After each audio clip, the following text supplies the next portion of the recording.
Pessoal, meu nome é Luiz Henrique e hoje eu vou mostrar para vocês as peças do xadrez e como ela funciona. Este é o peão, ele tem peso 1. Este é o cavalo, ele tem peso 3. Este é o bispo, ele tem peso 3 também. Esse é a torre, peso 5. Essa é a rainha, peso 10. E esse é o rei, a peça que você tem que capturar para ganhar o jogo. Ok, agora vamos ver como é que as peças funcionam. Aqui você vai ter sempre essa camada de peões aqui, né? São 8 peões que você começa. O movimento do peão é sempre para frente, tá? Porém, na primeira jogada que você faz com cada peão, você tem o direito, né, de optar por andar 2 casas de uma vez só. Só na primeira jogada de cada peão, né? Depois disso, eu tenho que andar uma casa só por vez. Ok? A maneira como o peão captura as outras peças é sempre na diagonal. Ou seja, nesse caso, o peão branco consegue capturar o peão preto. Também pode ser o contrário, o peão preto pode capturar o peão branco. Depende da vez de quem tá. Também não importa o lado, se for desse lado, tanto faz. O peão sempre vai comer a peça que tá aqui ou a peça que tá aqui. Agora vamos explicar sobre o cavalo. O movimento do cavalo é sempre um L. Ou seja, por exemplo, você imagina um L aqui, contando com a casa que ele tá, ok? Um L de 3 de altura. Esse é o movimento dele. Ele pode vir daqui pra cá, um L, né? Ou ele pode vir daqui pra cá, fazendo outro L. Ou ele pode vir daqui pra cá, fazendo outro L. Ou ele pode vir pra cá, fazendo outro L. Ou ele pode vir pra cá, fazendo outro L. É tipo posições, todas as posições possíveis que formam um L, ele pode tá indo, né? Para você lembrar melhor desse movimento, é só você lembrar que esse L sempre tem 3 de altura e 1 de largura, né? 2 de largura, na verdade, né? Nesse caso aqui você vê claramente quais são os movimentos possíveis do cavalo aqui, né? E a forma como ele se movimenta é a mesma forma como ele captura a peça também. Por exemplo, se tiver uma peça ali, ele pode capturá-la tranquilamente. Um diferencial que o cavalo tem é que ele é a única peça que consegue pular por outra peça.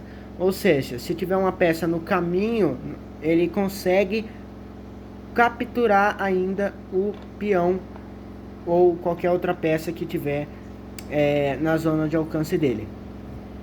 Agora vamos falar sobre o bispo. O bispo, existem sempre 2 bispos no começo, né? Assim como os cavalos, as torres, existem sempre 2. Porém, os bispos sempre vão estar separados. Por quê? O bispo branco sempre vai estar nas casas brancas. O bispo verde ou preto, ou qualquer cor que seja, sempre vai estar na casa da cor que ele começa, né? Não tem como um bispo que começa na cor verde em um determinado momento do jogo passar para a cor branca, não tem como.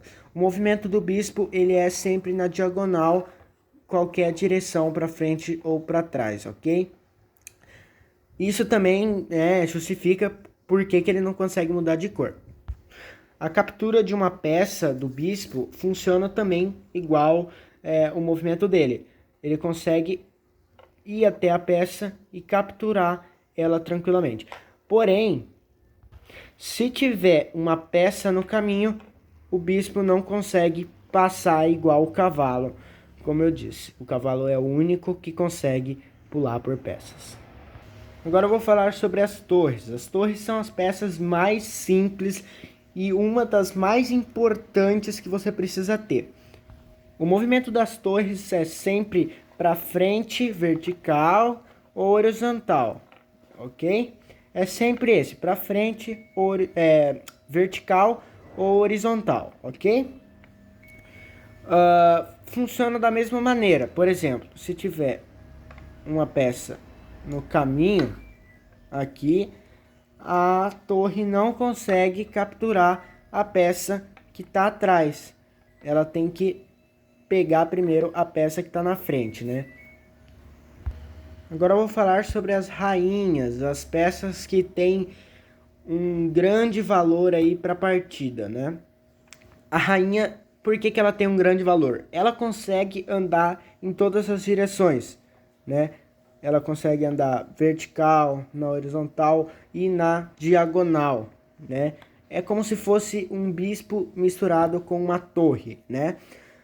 E os movimentos dela de captura é a mesma coisa para os movimentos, ok? Ela consegue capturar tranquilamente a peça que estiver no raio de alcance dela. Porém, se tiver uma peça na frente, ela não consegue capturar as duas ou pular uma, ou ela tem que comer sempre a peça que tiver na frente dela primeiro, né? Ela não pode pular. No xadrez não tem isso.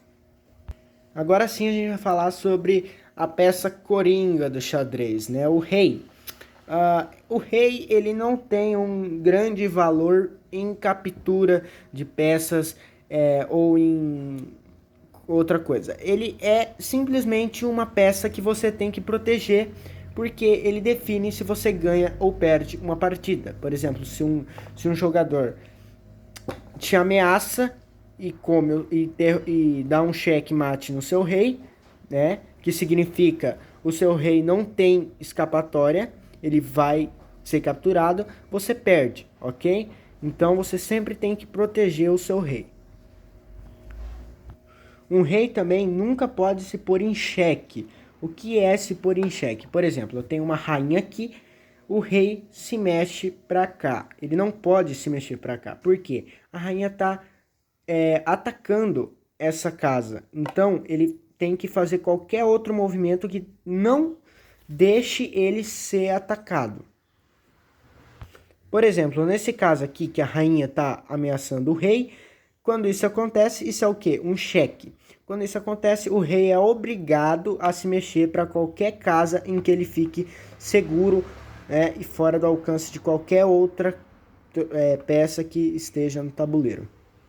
E o que seria um checkmate? O checkmate seria isso, por exemplo, né? Temos uma torre e o rei, né? O rei não pode fugir para frente porque os próprios peões dele estão impedindo, né? Porque ele não mexeu esses peões e acabaram formando nesse momento do jogo, acabaram formando uma barreira para ele.